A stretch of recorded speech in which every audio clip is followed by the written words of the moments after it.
खूप दिवस झाले व्हिडिओ टाकली नाही आहे, तर आज मी तुम्हाला मैदा व्हेजिटेबल सँडविच बनवून दाखवणार आहे. त्याच्यासाठी लागणारे साहित्य मी इथे मैदा मळून घेतलेला आहे. हा मैदा अर्धा पाव एक पाव घेतलेला आहे. त्याच्यात पत्ताकोबी घेतलेली अर्धा पाव, एक शिमला मिरची असे बारीक काप केलेले, कांदा घेतलेला आहे याचे काप केलेले, बीट घेतलेलं आहे आणि गाजर घेतलेले. त्याच्यात हे चीज घेतलेले आहे 2 आणि ऑलरेडी इथे ही मी बटाट्याची भाजी शिजवून घेतलेली आहे. चला आता मी तुम्हाला हे सामान साईडला ठेवते आणि मैद्याची पोळी लाटून दाखवते.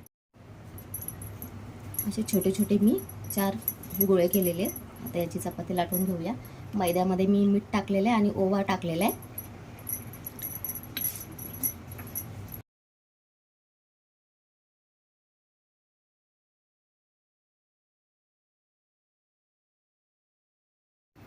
या अशा मी चपात्या लाटून घेतलेल्या आहे 4 आणि इथे मी गॅसवरती पाणी ठेवले आहे. त्या पाण्यामध्ये मी लिंबू टाकलेलं आहे कारण आपलं भांडं काळं पडणार नाही. त्याच्यासाठी मी चाळणी घेतली आहे, चाळणीला तेल लावलेलं आहे. आता ही चाळणी याच्यावर ठेवते म्हणजे आपला हे सँडविच तयार होईपर्यंत पाणी गरम होईल.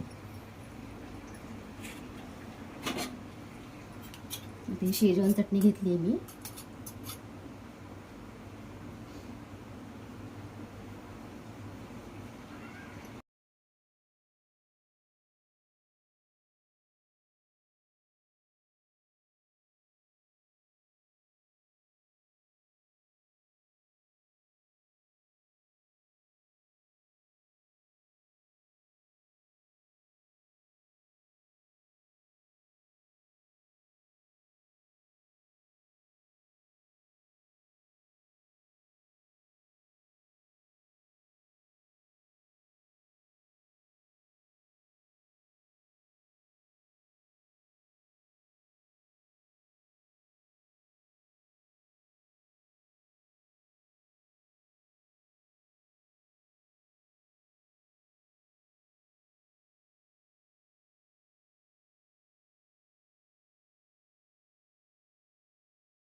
याला असं अलगद उचलून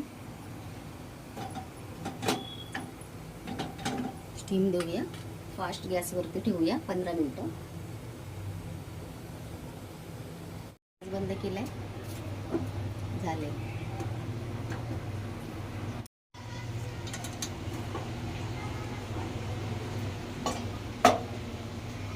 आता याला आपलं मैदा व्हेजिटेबल सँडविच तयार झालंय. आता मी याचे काप करते. फ्राय करायचं आहे आपल्याला याला.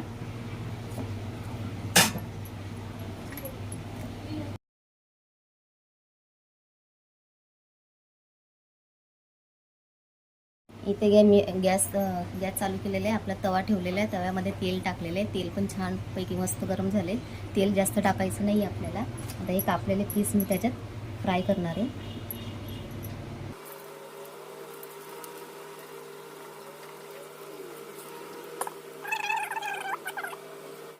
आपण एका साईडने झाले का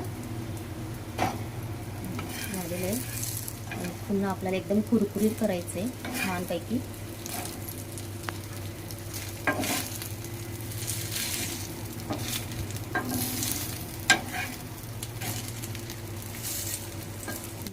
ते सांगितलं नाही आहे, मी ज्यावेळेस मैदा भिजवलं आहे त्यावेळेस मी थोडंसं 2 चमचे मी कॉर्नफ्लॉवर टाकलेले, त्याच्यामुळे ते कुरकुरीत होतं. आपलं व्हेजिटेबल्स सँडविच दोन्ही बाजूनी तयार झालेले आहे.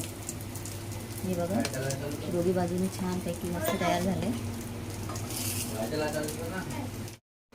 आपलं चीज सँडविच तयार झालेलं आहे, व्हेजिटेबल सँडविच तयार झालेलं आहे. त्याच्यासाठी इथे तिखट चटणी आहे आणि टोमॅटो सॉस सोबत खायचं असेल ते पण घ्या तुम्ही. व्हिडिओ आवडला असेल लाईक करा, शेअर करा, कमेंट करा आणि माझ्या चॅनलला सबस्क्राईब करा. धन्यवाद.